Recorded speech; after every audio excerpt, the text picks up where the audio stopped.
Si tu veux apprendre le français mais que tu ne sais pas trop par où commencer, cette vidéo est faite pour toi. Je vais te montrer comment progresser en français grâce à la lecture, pas à pas, du niveau débutant jusqu'au niveau avancé. Tu vas découvrir les meilleurs livres à lire à chaque étape, des auteurs modernes et aussi des ressources simples et gratuites que tu peux utiliser dès aujourd'hui. Et surtout, je vais te donner mes astuces personnelles pour mieux comprendre les textes sans te sentir perdu ou découragé. Et à la fin de la vidéo, je te partagerai une technique secrète que j'utilise moi-même avec mes élèves pour améliorer ma compréhension sans effort. Moi, c'est Anna et sur cette chaîne, je t'aide à apprendre le français de façon simple, vivante et motivante. Si tu veux progresser sans stress, découvrir des livres, des expressions et plein d'astuces pour parler couramment, abonne-toi, active la cloche pour ne rien rater. Alors, installe-toi tranquillement, prends ton café ou ton thé et on commence tout de suite avec les lectures idéales pour les vrais débutants. Le niveau A1 et A2. Alors, quand on débute en français, on veut souvent aller vite, comprendre tout, parler tout de suite. Mais en réalité, le secret, c'est de commencer doucement, de s'habituer au son, au rythme, au vocabulaire du quotidien. Même 10 à 15 minutes par jour peuvent faire une énorme différence. Le plus important, c'est de lire des textes simples, avec des phrases courtes et du vocabulaire utile. Je vais te montrer 4 ressources parfaites pour ce niveau. Ensuite, je te conseille la collection Lecture français facile des éditions SLE, si ça prononce comme ça, CLE, International et Hachette. C'est une série de petits livres spécialement créés pour les apprenants de français. Chaque livre a un niveau clair, A1, A2, B1, du vocabulaire expliqué en bas de page et souvent des questions de compréhension à la fin. C'est idéal pour progresser pas à pas. Voici quelques titres que je recommande pour les niveaux A1 et A2. Tu peux faire la capture d'écran. Maintenant, ce sont des livres que même moi, j'ai déjà lus et j'adore. Vraiment, je les adore. Ces livres sont petits, jolis et surtout, ils donnent envie de lire. Il y a beaucoup d'images, il y a du vocabulaire expliqué, il y a des questions. Tu peux en lire un chapitre par jour, tranquille, sans stress. Maintenant, si tu veux lire du français actuel, je te recommande un site génial, Un jour, une action. C'est un site d'information pour les jeunes et les enfants, mais en réalité, c'est parfait pour les gens qui apprennent le français. Les articles sont très courts, faciles à comprendre et ils parlent de sujets réels. La planète, la science, les animaux, la culture, la société. Par exemple, pourquoi les feuilles tombent en automne? C'est quoi le Halloween?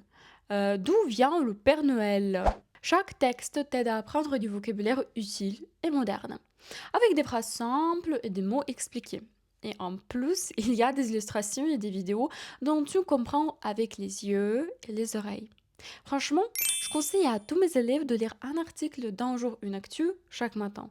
C'est rapide, c'est positif et aussi c'est très motivant. Enfin, si tu veux lire des histoires modernes, tu peux essayer Short Stories in French for Beginners de Holly Richards.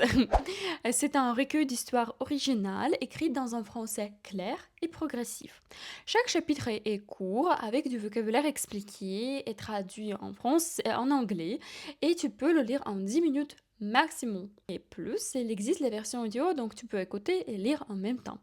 Ça, c'est top pour améliorer à la fois la compréhension écrite et orale. Suivante, le petit Nicolas. C'est un vrai classique en France. C'est raconté par un petit garçon, Nicolas, bien sûr, qui parle de sa vie à l'école, de ses copains, de ses profs, de ses bêtises parfois.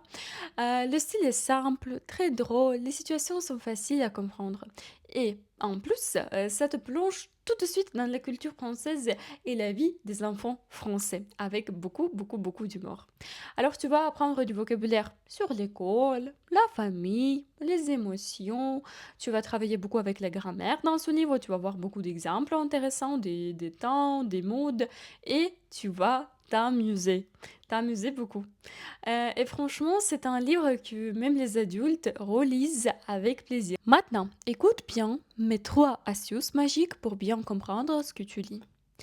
Premièrement, lis à voix haute, même lentement. Ton cerveau va relier le son, la prononciation et le mot écrit. Après, ne traduis pas chaque mot. Essaie d'abord de comprendre le sens global du texte, puis vérifie seulement les mots les plus importants. Et choisis bien sûr les textes qui sont pas trop difficiles pour toi. Si tu veux juste commencer à apprendre le français, c'est mieux de commencer pas avec le petit Nicolas, mais avec un jour une action ou avec les livres de Hachette pour le niveau A1. Suivante, astuce numéro 3. Note les mots à nouveau dans un petit carnet. Mais surtout, écris une phrase complète avec chaque mot. Par exemple, si tu apprends le mot une chaise, écris je m'assois sur une chaise rouge. Ce petit effort te fera retenir naturellement le vocabulaire déjà dans le contexte. Voilà. Alors, pour conclure, si tu es étudiant, commence doucement, mais lis un peu chaque jour.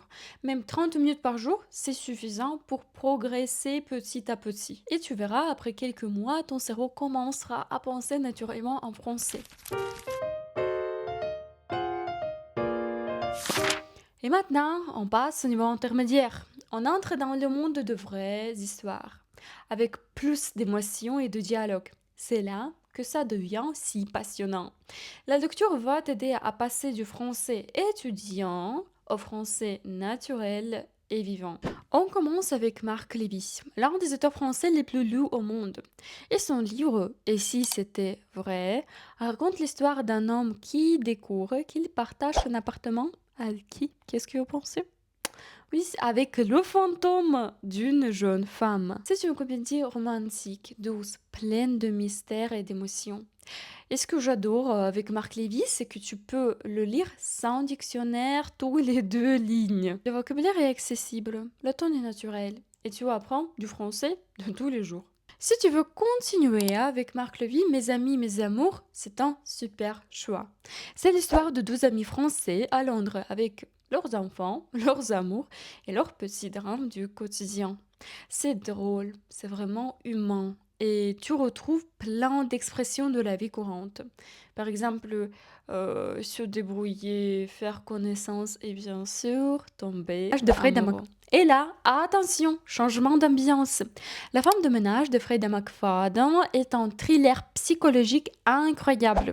C'est le livre qui est écrit en anglais, mais il existe la traduction en français, alors vous pouvez le lire en français. C'est l'histoire de Millie, une jeune femme qui travaille comme femme de ménage dans une maison luxueuse. Mais petit à petit, elle découvre que rien n'est ce qu'il paraît. Le roman est plein de tensions, avec des rebondissements à chaque chapitre. Et le meilleur, c'est le style. C'est très clair. Alors, le livre est traduit d'anglais.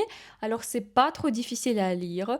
Et je pense que c'est bien pour les niveaux B1 et B2, bien sûr. À la fin d'un chapitre, essaye de dire en français ce que tu as compris. Même quelques phrases, c'est déjà super et efficace pour la mémoire. Et si tu veux, tu peux aussi écrire, par exemple, le court résumé dans ton journal, dans le cahier, et expliquer ce que tu as déjà lu en utilisant le vocabulaire. Deux.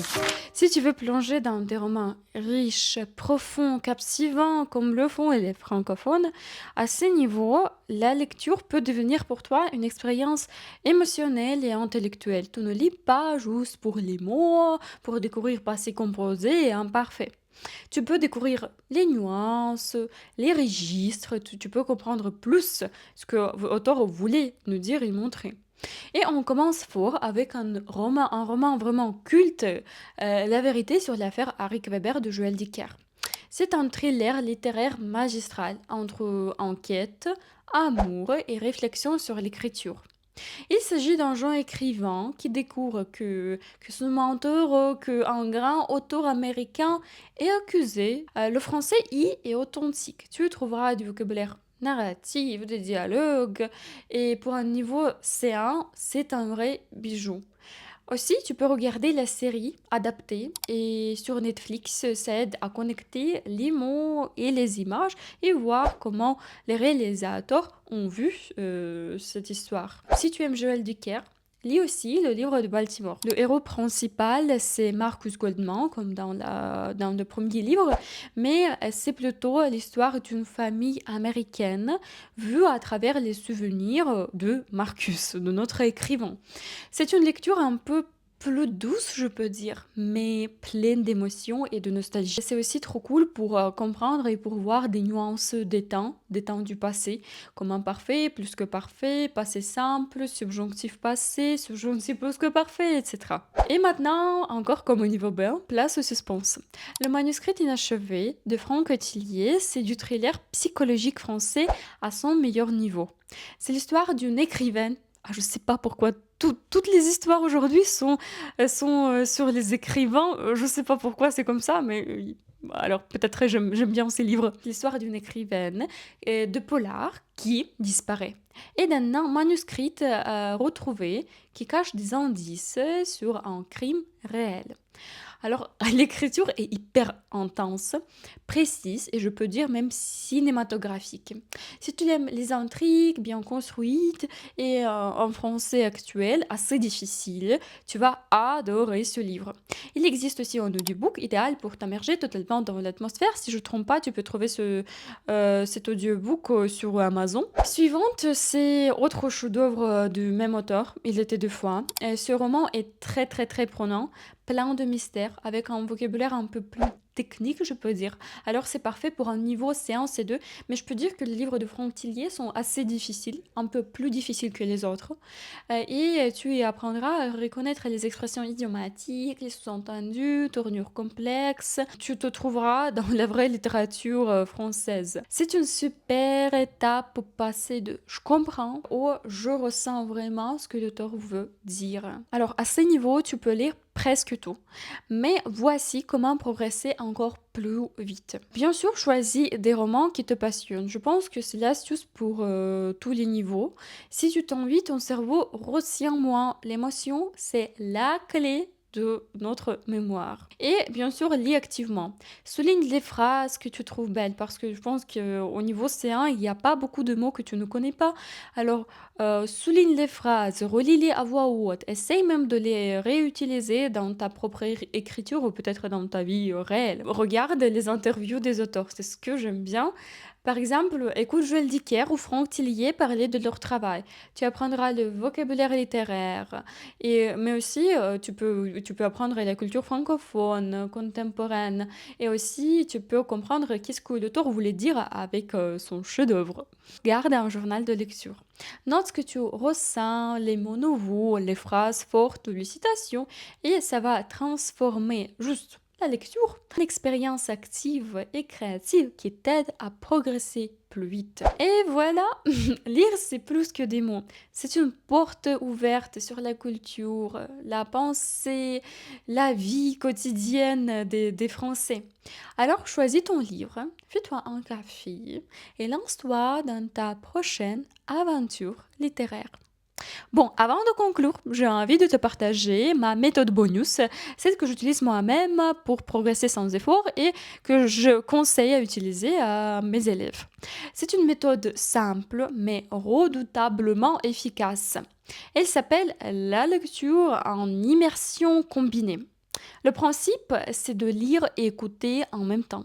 Tu prends un livre en français, par exemple, Et si c'était vrai de Marc Lévy, ou le manuscrit inachevé de Franck Tillier, et tu mets l'audiobook dans tes écouteurs.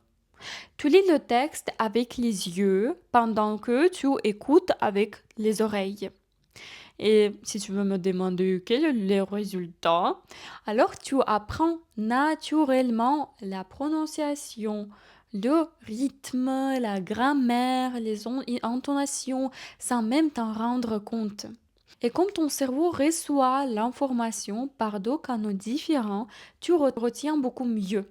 Essaye pendant une semaine, juste 15 minutes par jour ou 20 minutes par jour, et tu vas voir ton français va faire un saut énorme. Et si tu veux aller encore plus loin. Tu peux relire le même passage le jour suivant, le lendemain, sans audio cette fois. C'est là que tu réalises à quel point ton oreille et ta compréhension se sont déjà améliorées. Cette méthode marche aussi très bien avec les livres adaptés aux apprenants, comme la collection de lecture facile, parce que pour ces livres, il y a toujours ou presque toujours les versions audio et et aussi ça marche avec les actualités, avec les textes d'actualité sur un jour une action, parce qu'il y a des vidéos et tu même peux écouter, lire et regarder. Ah, c'est super pour ton cerveau. Voilà, si cette vidéo t'a aidé, pense à laisser un petit pouce bleu et à t'abonner à ma chaîne et à activer la cloche bien sûr pour ne pas rater les prochaines vidéos sur l'apprentissage du français. Dis-moi aussi en commentaire, alors, quel est le livre français que tu as déjà lu ou quel est le livre que tu aimes bien lire? Et peut-être quel auteur tu préfères? Marc Lévy, Franck Tillier, Joël Dicker. J'adore lire vos réponses et ça m'aide à préparer les prochaines vidéos. Alors merci d'avoir regardé jusqu'à la fin. Continue de lire, continue de rêver et continue d'apprendre. Au revoir.